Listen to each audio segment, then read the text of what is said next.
Welcome to the ITSPmagazine podcast network, a modern, innovative multimedia platform, broadcasting ideas and connecting minds. Every company has a story to tell, from the small startup to the large enterprise, and everything in between. This is one of them. We hope you enjoy this brand story conversation.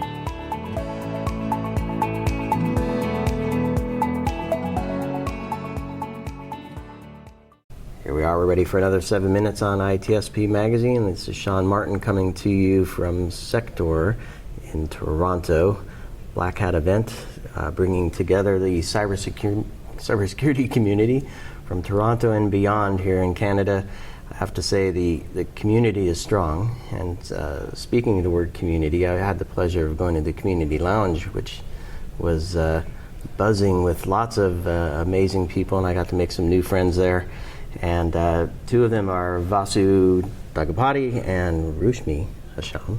There we go. It's good to meet you both. It was a pleasure chatting with you earlier this morning, and your organization is fascinating to me. A lot of good work you're doing in three areas, which you're going to tell me about.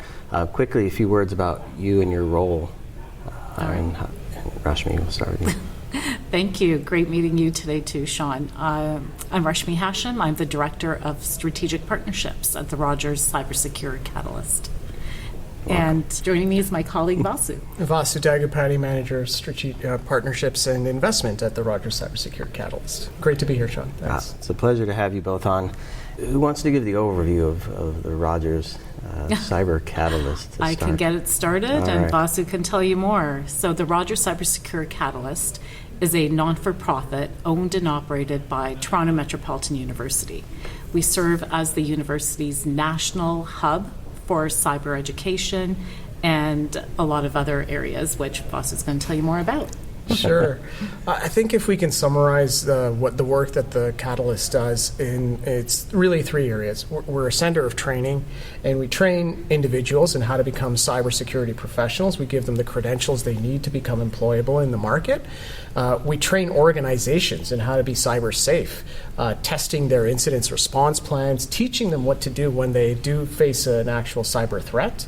And then we train cybersecurity founders in helping them bring their cybersecurity specific innovations to market so that we can make sure that we have the latest and greatest and most innovative solutions helping keep Canada safe. And by extension, the rest of the world, hopefully. Look at that, yeah. As I mentioned the community lounge, there's a panel going on, a person transitioning from nursing to become a security analyst. Really cool story. Hopefully Gino will join me on the podcast at some point to tell the story in full. But that's an example of some of the work that you're doing. Can you describe that program a little more, the education piece? When we take a look at cybersecurity, we first started off by asking ourselves the question, who is not represented in cyber? And we looked around and we said cybersecurity skills and talent shortage can be addressed by bringing diversity. And diversity of thought, diversity of experience, diversity beyond gender and race. And we started to look at individuals such as Gina, a labor and delivery nurse who said, I am tired of this and now I want something exciting, and came into cybersecurity and is thriving in that field. She came into what we call our accelerated rapid training program. Individuals who are in a midlife career change are not ready to make a commitment to a 4-year degree. They want to make rapid change, get into rapid employment opportunities, and be able to quickly establish themselves in their new profession.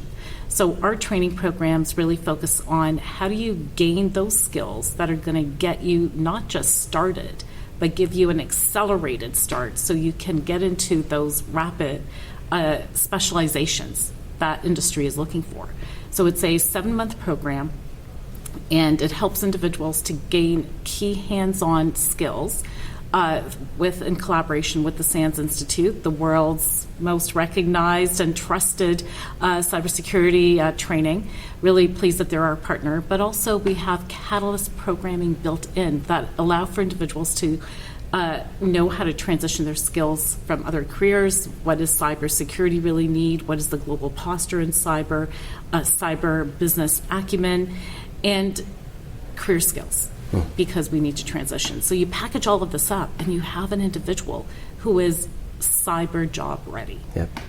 And the important point before we move on, and she got a job. She got a job. It's all for naught if you don't actually get to apply it somewhere. We've had the pleasure of training 1,000 individuals, Canada's largest upskilling, reskilling program, with 85% placement rate. Like, we know it works. Yep.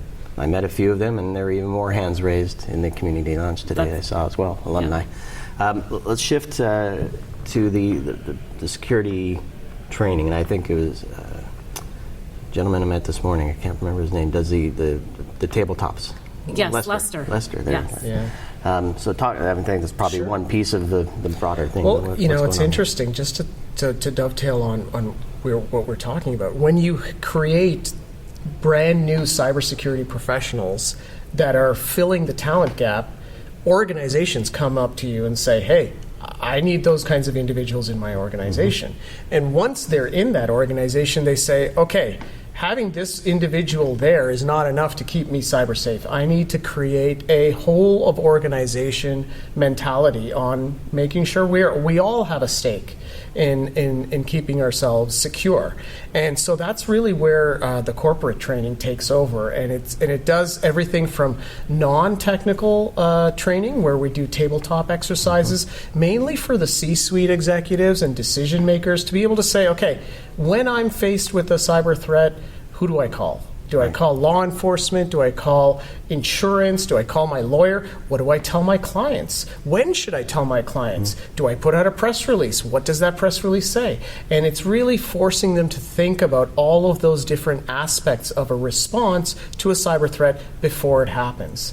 And then, just to take things a little bit further, we have our own cyber range in-house, where we build a virtualized network environment that mimics what clients see in their own production facilities, and they get to play with malware, like real live malware, except it's on our system. So if it breaks, nothing happens to their systems, and that's a huge value for them to be able to train their technical staff. That's fantastic. And we're coming up on the end. It is 7 minutes, but I'm going to make the last plug for you, which is on the investments in technology. Obviously, the third part of bringing security to the world, to Canada. And maybe we'll have you back on to share a little bit more about that. But that's 7 minutes here on ITSP Magazine. Thank you both. Thank you. Thank you, Sean. Take care.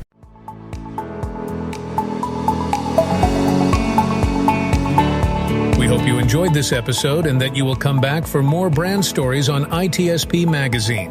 If you want to share your company's brand story, go to ITSPmagazine.com and explore our advertising options to learn more. Remember to share this podcast with your friends, family, and colleagues, and stay tuned for more brand stories as we continue our journey toward redefining cybersecurity, technology, and society.